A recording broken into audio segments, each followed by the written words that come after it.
je me trouve à l'ouest de Budapest, au Memento Park, le parc des statues. C'est un parc qui a été créé juste après la chute du rideau de fer, au début des années 90, afin de rassembler toutes les statues de l'ère communiste. Et il y en a une quarantaine ici, dont celle-ci qui est la plus monumentale. C'est un colosse au drapeau, surnommé par les Budapestois l'homme du vestiaire. Voilà, je vous propose de partir à la découverte de cette jolie ville de Budapest. Et bien sûr, on va à la rencontre de nos Bretons. Et il y en a pas mal.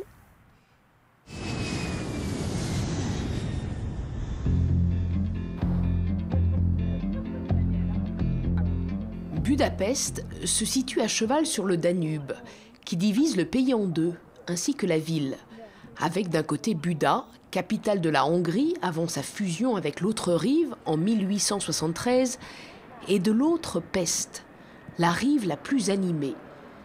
C'est par ce côté de la ville que l'on commence notre visite. Après les statues de l'ère communiste, voici d'autres statues.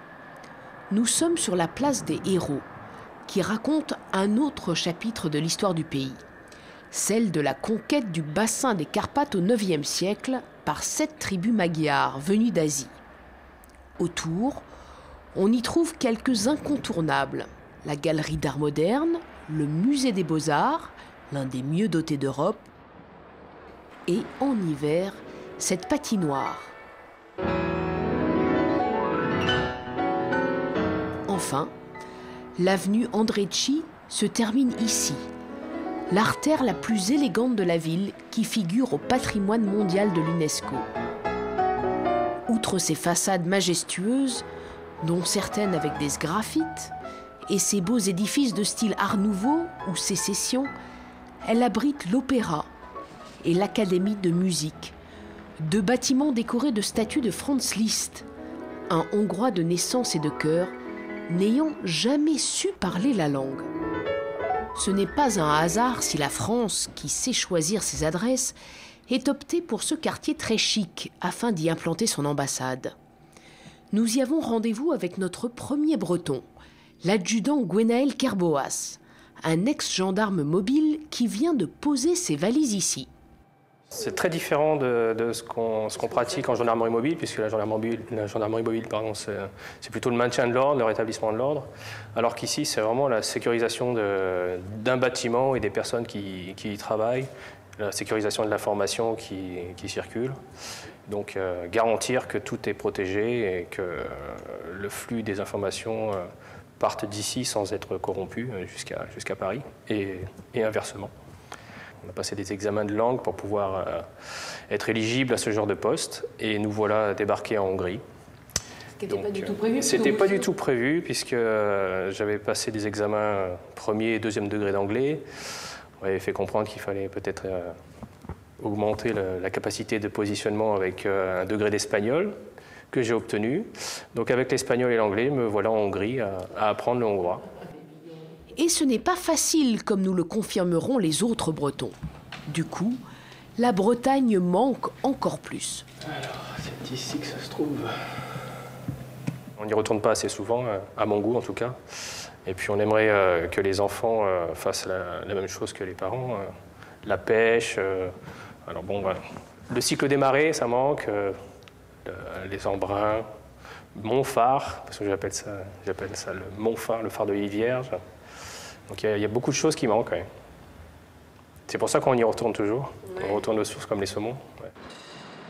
Un ingrédient des fêtes qui ne court pas les rues en Hongrie, car ce qui manque surtout ici, c'est la mer. Pour bien manger, et on mange bien ici, il faut faire ses courses au marché couvert de Budapest. Bonjour Sylvain. Bonjour Marie. Comme me l'explique Sylvain, qui vit ici depuis 8 ans. C'est un marché qui est très connu, c'est le plus grand de Budapest. Et en fait, il y a des arrivages de produits frais tous les jours. Et notamment, c'est réputé pour les légumes et les fruits et la viande.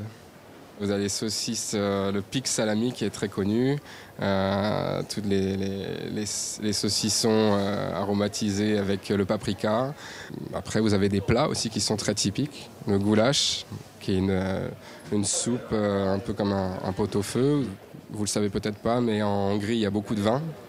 Depuis l'Antiquité, il y a du bon vin. Et du très bon vin, notamment. Il y a 22 régions viticoles en Hongrie, mais en France, on connaît. S'il y a une région viticole qu'on connaît en Hongrie, c'est celle de Tokaj. Donc c'est un vin blanc sucré qui est connu parce sa vinification est vraiment unique. Et il sait de quoi il parle. Ce commercial en matériel vinicole est aussi fils d'agriculteur. Mes parents en fait sont agriculteurs dans la région brestoise, dans un village qui s'appelle Bourg-Blanc.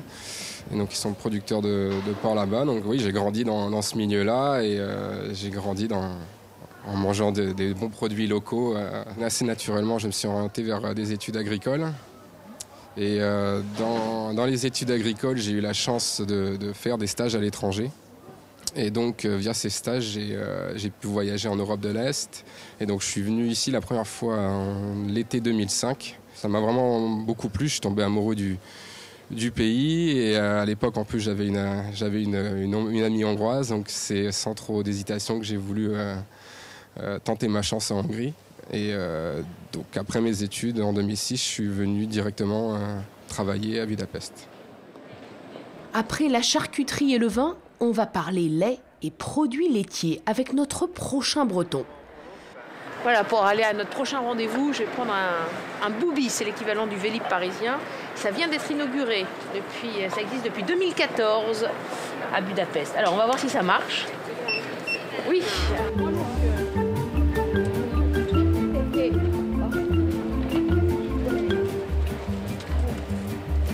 À bicyclette. Après avoir traversé la rue Váci, la rue la plus animée et la plus peuplée de cette ville d'1,8 million habitants, et visité la grande synagogue, la plus grande d'Europe centrale, restaurée dans les années 90 en grande partie grâce aux dons d'Estée Lauder, d'origine hongroise, on se dirige enfin du côté du Parlement. Impressionnante de jour, cette copie pâtissière de Westminster devient magique la nuit. On y retrouve Joseph. Marié à une Hongroise, il dirige 3 usines de fromage en Hongrie, soit 400 personnes au total. Bonsoir Joseph. Bonsoir. Bon, vous nous avez donné rendez-vous devant le Parlement. Oui. Alors il faut savoir que c'est quand même la première fois cette année, 2014, qu'on le voit sans échafaudage, ce Parlement de Budapest. Tout à fait, tout à fait. Ça fait plus de 20 ans qu'il est en rénovation. Depuis 20 ans, il y a en permanence des échafaudages. Ils ont pratiquement changé toutes les pierres autour. Et actuellement, il est tout à fait propre, beau et illuminé. Donc c'est c'est magnifique. Et 20 ans, c'est justement le nombre d'années que vous vivez à Budapest. Voilà. Non, pas à Budapest. Vous vivez un peu plus loin de Budapest. Un peu plus loin de Budapest. J'habite et nous travaillons à Repsolac, un petit village à la frontière autrichienne. Voilà, nous sommes dans la fabrication du fromage. Est-ce que les fromages se vendent bien en Hongrie? Est-ce que les Hongrois aiment le fromage, comme les Français? Les Hongrois consomment beaucoup moins de fromage que les Français, environ 4 kilos par habitant, comparément aux Français qui consomment 25 kilos par an et par habitant. Donc voilà, peu de consommation de fromage, mais c'est une consommation qui se développe lentement. On peut dire que la Hongrie est une terre agricole, mais pas forcément laitière. Alors la Hongrie est une très grande terre agricole, surtout des grandes cultures céréalières, et très peu ou relativement peu d'élevage laitier et de production laitière. Est-ce qu'il y a des points communs entre les Hongrois et les Bretons? Voilà, ils sont têtus, les deux côtés. Les Bretons sont têtus, les Hongrois aussi. C'est à peu près le seul point commun que je vois. Bon, donc votre femme est têtue. Et vous aussi? Oui, et moi aussi. Donc... c'est pas toujours facile. Mais on trouve des compromis. La preuve, le compromis, c'est que l'année prochaine, moitié la Hongrie, moitié la Bretagne. Tout à fait. Ok, merci beaucoup. Comment on dit merci? Köszönöm szépen. Redites-moi ça. Köszönöm szépen. Köszönöm szépen. Voilà. On poursuit nos déambulations nocturnes. C'est l'occasion de profiter des marchés de Noël et des jolies illuminations.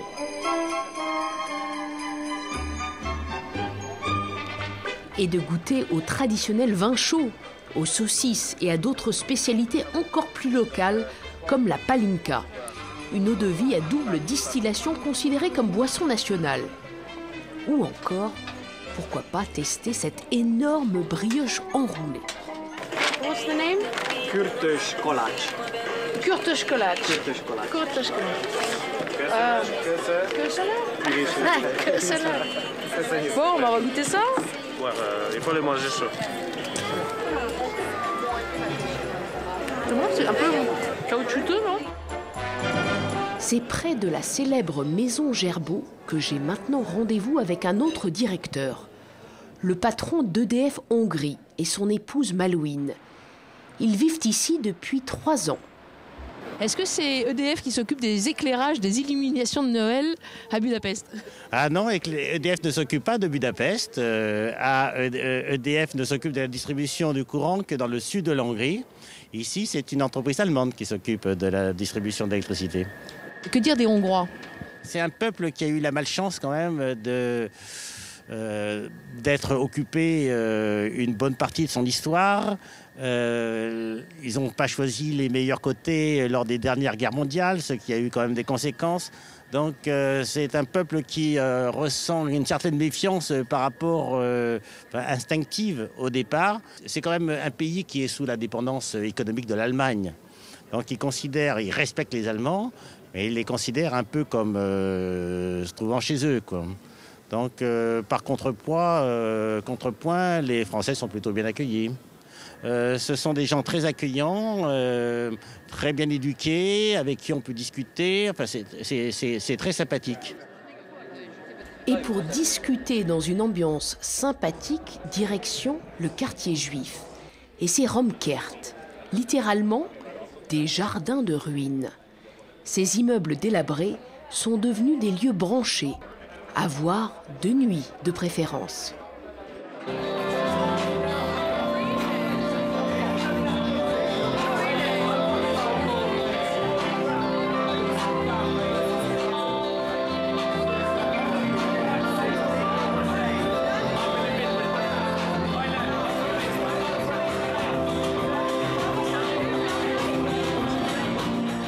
Après une nuit agitée, rien de tel que de se prélasser dans les célèbres thermes, ou les bains turcs, un legs des Ottomans qui ont occupé le pays 150 ans jusqu'au XVIIe siècle.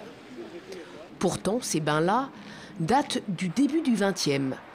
Les bains Széchenyi, le plus célèbre des établissements thermaux, connu pour ses terrasses rococo et ses façades ocre, ses joueurs d'échecs et ses eaux à 38 degrés aux vertus curatives. Elles le sont aussi ici, dans les bains Gellert, de l'autre côté du Danube. Un très bel exemple d'architecture Art Nouveau, avec ses murs couverts de majolique et de céramique bleue et verte, et son toit en verrière.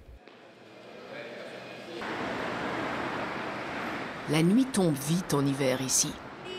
Nous sommes désormais à Buda, aujourd'hui le quartier le plus paisible, naguère le plus grandiose, puisque la capitale était ici, exactement là, sur la colline du château, entre le palais royal, l'ancienne résidence des rois de Hongrie, et l'église Mathias, qui porte le nom du plus grand d'entre eux, le roi Mathias. Si sous son règne, au XVe siècle, que la ville, l'une des plus importantes d'Europe, connut son âge d'or, avant l'arrivée des Habsbourg au XVIIe, qui contribuèrent à rebâtir et restaurer ce que les guerres avaient laissé en cendres.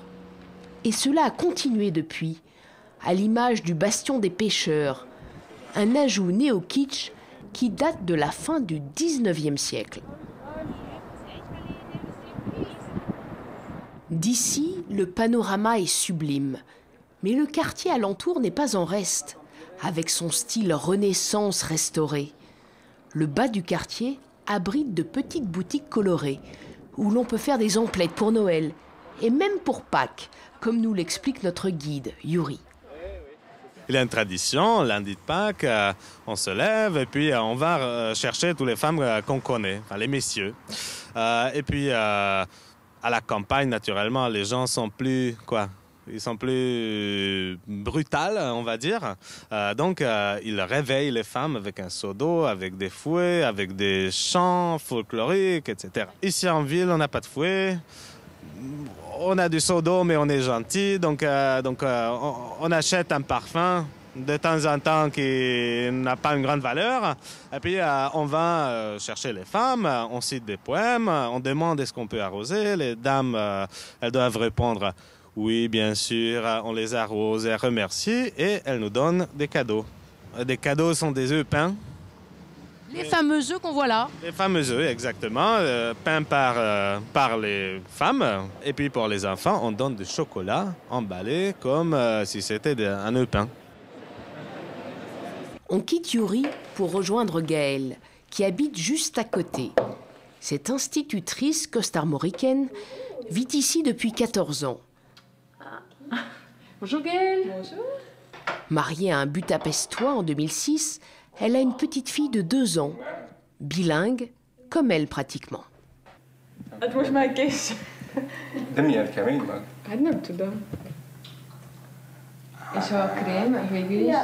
Votre hongrois, comment vous l'avez appris? J'ai commencé à apprendre le hongrois un peu sur le tas quand je suis arrivée à l'école où je travaillais au départ. Donc j'avais surtout du vocabulaire de l'école. Et puis quand je suis arrivée à Budapest, ici c'est plus facile de prendre des cours.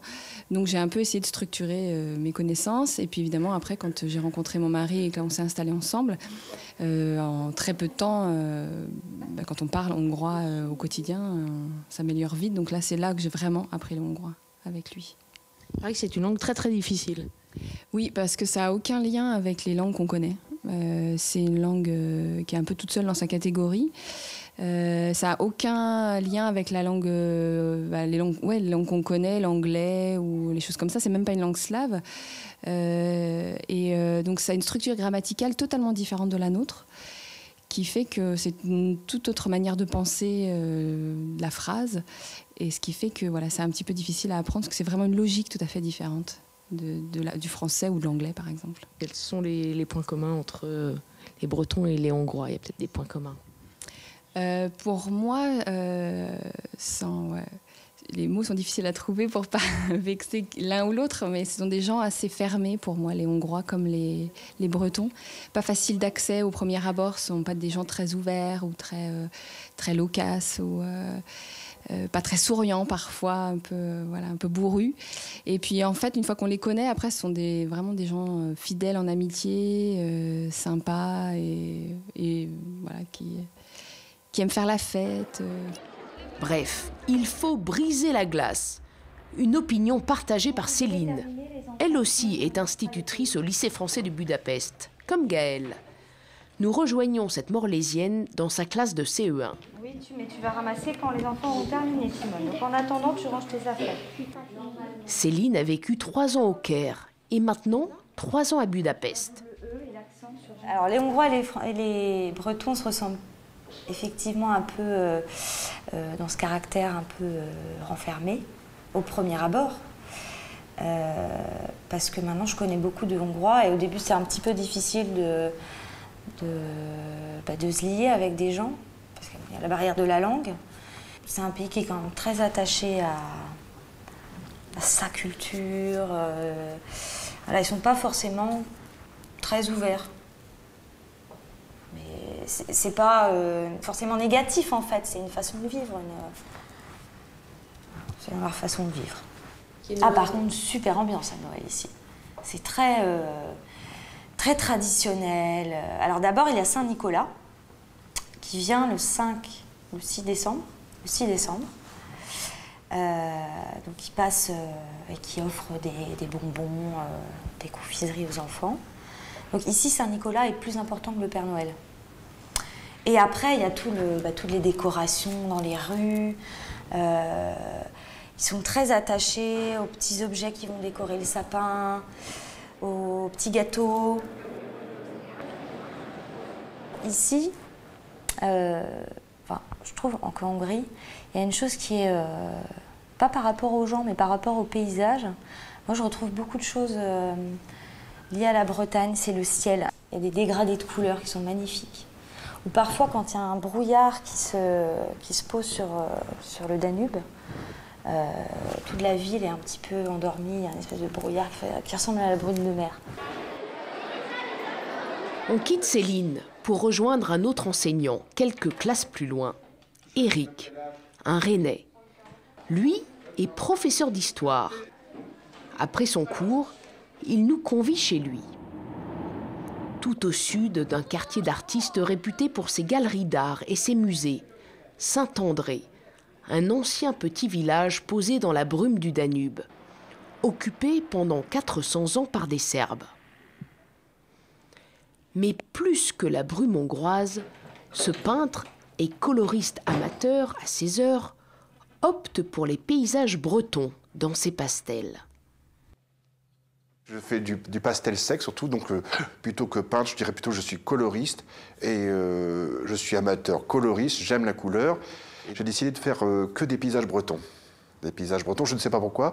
J'aime beaucoup peindre les arbres, les rochers. Parfois je suis plutôt arbre, parfois je suis plutôt rocher. En fait, la nature me convient. Je fais rarement des personnages aussi. Les personnages, il les côtoie plutôt en tant que prof d'histoire et conférencier. Ce titulaire de 2 doctorats revient pour nous sur l'histoire mouvementée et conflictuelle des relations franco-hongroises, et notamment sur le douloureux traité du Trianon de 1920. Bien sûr, il y a le dossier un petit peu brûlant du Trianon, qui était une sorte de pierre d'achoppement entre la France et la Hongrie. Donc après la Première Guerre mondiale, donc, la Hongrie et l'Empire austro-hongrois se retrouvent dans le camp des perdants, et Clémenceau, le vieux Clémenceau, il essaye de détruire les empires pour pouvoir créer des petites nations afin d'éviter une nouvelle guerre mondiale. Bon, mauvais calcul, malheureusement, c'est des choix qui sont désastreux, puisque finalement ça recrée un mouvement nationaliste, une contre-réaction nationaliste, et il a propulsé sans faire exprès Hitler et Mussolini au pouvoir, en créant des frustrations énormes, puisque la Hongrie a perdu plus de 60% de son territoire, si ce n'est plus. Donc forcément, encore jusqu'à aujourd'hui, la Hongrie a du mal à vivre ce traumatisme territorial désastreux, puisque c'est comme si la France se retrouvait pratiquement du côté de Châtellerault. Donc il faut imaginer qu'on perd les 3/4 de son pays, donc il y a des véritables blessures qui sont encore vivantes aujourd'hui. Alors je le dis souvent à mes collègues hongrois, oui, les Bretons étaient contre le Trianon, puisque les Bretons ont tellement souffert de cette Première Guerre mondiale, en fait, ils se sont opposés au choix politique de Clémenceau, et les députés bretons étaient les seuls à dire non au Trianon. Mais on peut imaginer aussi pourquoi, puisque les députés bretons avaient aussi des revendications régionalistes, et donc ils étaient sensibles peut-être aux revendications nationales hongroises. Et c'est dans ce restaurant que l'on quitte Éric, aux multiples talents, et nos autres Bretons.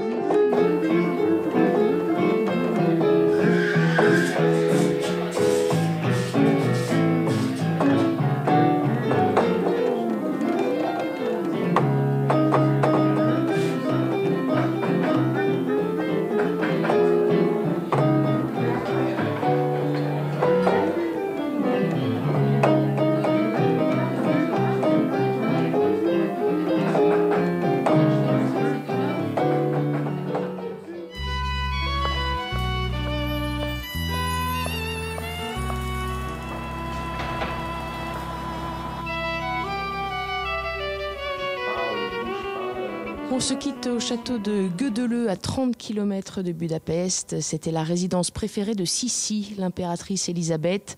Autant elle était décriée à Vienne, en Autriche, autant elle était adorée en Hongrie, à tel point que les Hongrois l'ont couronnée reine de Hongrie, ainsi que son mari, bien sûr, François-Joseph, l'empereur.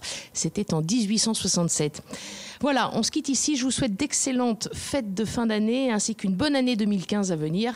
Et comme on dit en hongrois, Viszlát!